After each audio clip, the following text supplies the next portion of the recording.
तो blood soaked sword की last episode के एंड पे हमने देखा था कि सामा जियोन अपने कल्ट लीडर के सामने खड़ा होता है। कल्ट लीडर उसे कहता है कि तुम चाहते हो कि मैं तुम्हें यहाँ से जाने दूं, लेकिन मेरा सपना अभी पूरा नहीं हुआ। मैं यहाँ पर पूरी दुनिया को यूनिफाई करना चाहता और अभी तो यहाँ पर मकसद अचीव भी नहीं हुआ। तो सामा जियोन उसे कहता है लेकिन 10 साल पहले हम दोनों के बीच में जो डील हुई थी वो ये थी कि मैं तुम्हारे लिए 10 डिमोनिक लॉर्ड्स को मारूंगा, जो मैंने कर दिया है। मेरा यहाँ पर तुम्हारे साथ ऐसा कोई भी वादा नहीं हुआ था कि मैं तुम्हें यहाँ पर दुनिया का राजा बना दूं या फिर दुनिया का किंग बना दूं, ऐसा कुछ भी नहीं था। इसलिए अब मैं तो यहाँ पर जा रहा हूँ और तुम्हें जहाँ पर ये सब कुछ करना है तुम खुद यहाँ पर ये कर सकते हो। तो डिमोनिक कल्ट लीडर उसे कहता है कि ये बात वाकई में सच है कि तुमने अपने मिशन को बखूबी पूरा किया। तुमने 10 के 10 डिमोनिक लॉर्ड्स को हरा दिया और उसके बाद अब सभी लोग यहाँ पर मेरे सामने घुटने टेक रहे हैं। तो इसी के साथ ही वो खुद भी सोच रहा होता है कि ये बच्चा जब पहली बार यहाँ पर लाया गया था और इन बच्चों को ट्रेनिंग दी गई थी, क्योंकि इन सभी को खरीद कर लाया जाता है और इन बच्चों को यहाँ पर डिमोनिक कल्ट का वॉरियर बनाया जाता है। तो वहाँ पर जितना भी बैच था उस सभी में ये बच्चा बहुत ज्यादा प्रॉमिसिंग था। यानी कि इस लड़के ने यहाँ पर जो भी मार्शल आर्ट्स दिखाई, जो भी स्किल लेवल दिखाए वो बहुत ज्यादा कमाल के थे। बाकी के सभी बच्चों से ये बहुत ज्यादा खास था। अगर देखा जाए तो चोल वो शुरुआत में इससे काफी ज्यादा बेहतर था, उसकी फिजिकल स्ट्रेंथ और साथ में उसकी मार्शल आर्ट्स इससे ज्यादा बेहतर थी। लेकिन जब यहाँ पर ये वीमून क्लैन को तबाह करने के लिए गया, जब मैंने इसे वीमून क्लैन के लीडर को मारने के लिए भेजा था मिशन पर,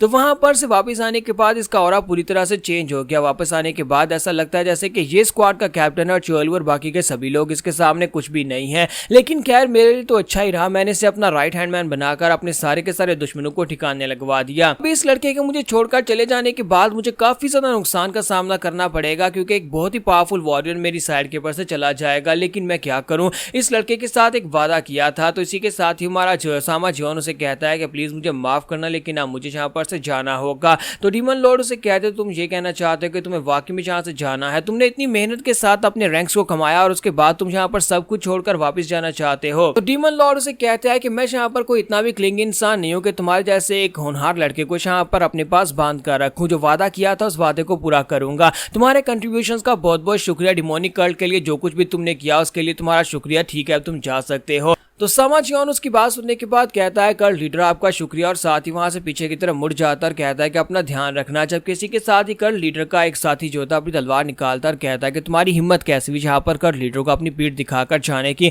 हम तुम्हें यहाँ पर इतनी आसानी से जाने नहीं देंगे। जबकि कल्ट लीडर उसे रोक देते और कहते हैं कि रुक जाओ, मैंने खुद उसे जाने की इजाजत दी है, उसे जाने दो, उससे जाकर अपनी एक नॉर्मल जिंदगी गुजारने दो अगर वो गुजार सकता है। उसे लगता है कि वो एक नॉर्मल जिंदगी गुजार पाएगा डिमोनिक कल्ट में 10 साल गुजारने के बाद और एक ब्लड सोक्ड स्वॉर्ड बनने के बाद उसे लगता है कि वो ये कर पाएगा। तो हमारा सामा जियोन जो होता है जैसे वहां से बाहर निकलता है, इसी के साथ ही चोलू भी वहां पर खिड़की से निकलता है और कहता है कि कल्ट लीडर मैं भी जा रहा हूं, मैं भी इसके साथ ही जाने वाला हूं, और क्योंकि मैंने भी आपसे वादा लिया था 10 साल का, यानी 10 लोगों को मारेंगे तो हम लोग यहाँ से आजाद हो जाएंगे। तो इसी के साथ ही हमारा चोलू जो होता है वो भी उसके साथ ही वहां पर से निकल पड़ता है। तो ये लोग जो होते हैं वहां पर अपने गाँव में पहुंच जाते हैं। सामा जियोन अपने गाँव के बाहर पहुंचता है, वहां पर एक बड़ा सा पेड़ होता है। तो चोलू से कहता है कैप्टन कैप्टन क्या ये वही पेड़ है जिसके बारे में तुमने कहा था कि एक बड़ा सा स्पिरिचुअल गार्डियन पेड़ है जो कि तुम्हारे गांव के बाहर है? सभी लोग उसे गार्डियन पेड़ कहते हैं, उन्हें लगता है कि इसके अंदर आत्माएं रहती है जो कि उनके गांव की रक्षा करती हैं। तो हमारा सामा जियोन उसे कहता है कि हाँ ये वही है, इसे गार्डियन डिएटी या फिर हमारा गार्डियन ट्री भी कहा जाता है।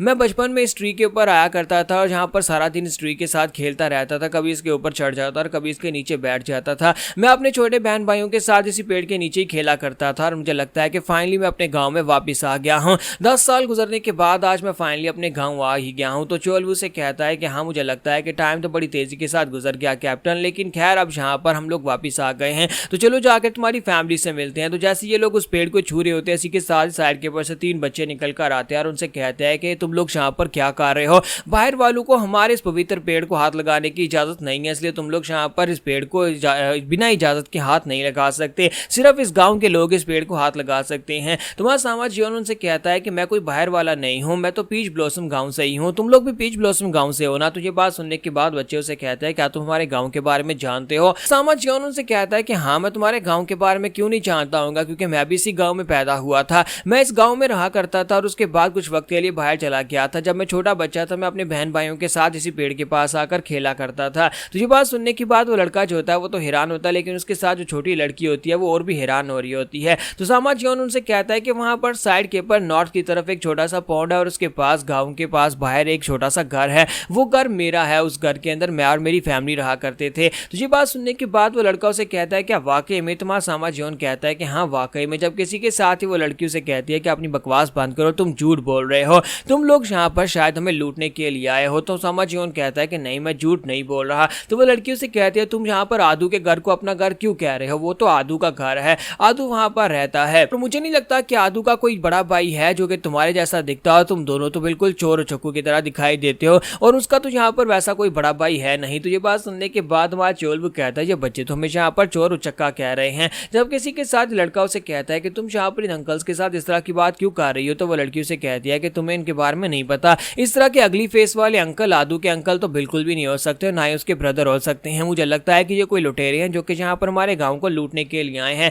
चलो जल्दी से जाकर अपने गाँव के मेयर को बताते हैं। और बच्चे वहां पर से भाग जाते हैं। तो उनके चले जाने के बाद माँ सामा जियोन सोच रहा होता है कि ये क्या हो गया, ये बच्चे यहाँ पर उस घर को आदू का घर क्यों कह रहे हैं? मैंने कभी यहाँ पर किसी आदू का नाम नहीं सुना। मेरी फैमिली कहाँ पर चली गई? अगर यहाँ पर नहीं है तो वो कहाँ पर चले गए हैं। लेकिन खैर वो दोनों अब यहाँ पर से अपने घर की तरफ आगे बढ़ते हैं क्योंकि इसे जाकर कंफर्म करना है कि वाकई में वहां पर आदू रहता है या फिर उसकी फैमिली वहां पर रहती है। तो रास्ते में वो लोग वहां पर से पीच जो होते हैं वो तोड़कर खा रहे होते हैं। तो वह चोल वो कहता है कि कैप्टन तुमने बिल्कुल ठीक कहा था, इसको पीच ब्लॉसम विलेज कहा जाता है क्योंकि यहाँ पर बहुत सारे पीचीज हैं। देखो तो ये कितने ज्यादा स्वीट भी है, क्या तुम कुछ खाना चाहोगे? तुम्हारा सामा जियोन उसे कहता है कि नहीं, मुझे बिल्कुल भी ट्राई नहीं करने, मुझे बस जाकर देखना है कि मेरी फैमिली कहाँ पर है, मेरे घर में कोई आदू क्यों रह रहा है। तो वहीं पर से वो पौंड के पास वाले घर में पहुंचता है जहां पर घर वाकई में होता है। तो वो कहता है ये तो मेरे ही घर है, पिछले 10 साल से मैं इस घर में वापस आने के सपने देख रहा था। और वहां पर बाहर आने के बाद वो कहता है ये आज बिल्कुल वैसे का वैसे, 10 साल गुजरने के बाद भी ये घर नहीं बदला।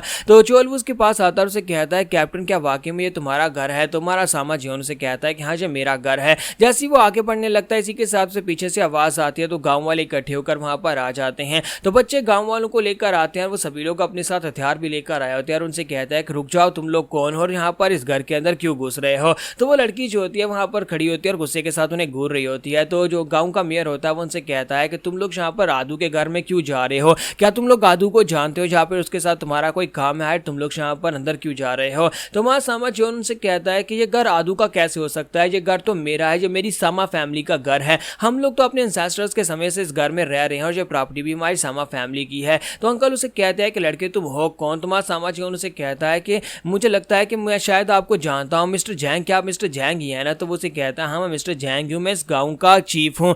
तुम मुझे जानते कैसे हो? मैंने तुम्हें पहले कभी इस गाँव में नहीं देखा। तुम्हारा जियोन जो होता है भागता हुआ आगे बढ़ता है, जाकर मास्टर जैंग के हाथ पकड़ लेता है और उसे कहता है कि क्या वाकई में आप यहाँ पर मुझे नहीं पहचानते? हाँ मैं काफी बड़ा हो गया हूँ, 10 साल भी तो गुजर गए हैं। मेरा नाम सामा जियोन है, मैं इस घर में रहा करता था अपने छोटे बहन भाइयों के साथ। हम 4 बच्चे यहाँ पर रहते थे, शायद आप भूल गए हैं। तो मिस्टर जैंग जो होते हैं वहां पर थोड़ी देर के लिए तो हैरान होते हैं, फिर साथ ही कहते हैं क्या वाकई में तुम वही सामा जियोन हो? 10 साल पहले यहाँ पर से एक बच्चा एक स्क्वाड के साथ गया था और वहां पर से मिसिंग हो गया था, शायद वो मर गया या किडनैप हो गया, कुछ भी पता नहीं चल पाया। तो क्या तुम वही बच्चे हो? तो हमारा जियोन उनसे कहता है जी मिस्टर जैंग मैं वही बच्चा हूँ। और साथ ही अपने माथे के ऊपर एक कट का निशान उनको दिखाता है और कहता है कि शायद आपको ये निशान देखने के बाद कुछ याद आ जाएगा, क्योंकि ये निशान आपको याद है मुझे कब लगा था। अब उस लड़के वूक ने मुझे पत्थर के साथ मारा था, तो उस वक्त आप ही ने हमारे झगड़े को सुलझाया था। तो मिस्टर जैंग कहते हैं हाँ मुझे याद आ गया, तुम तो वाकई में सामा जियोन हो। तुम इतने साल कहाँ पर थे और अचानक से वापस कैसे आ गए? और साथ ही उसके गले लगाकर वहां पर रोना शुरू कर देते हैं। तो यहाँ पर हमारी एपिसोड 02 का एंड करेंगे और नेक्स्ट एपिसोड में देखेंगे क्या है ये घर आदू का क्यों है और हमारे सामा जियोन की फैमिली कहाँ पर चली गई है, उसके छोटे बहन भाई कहाँ पर हैं।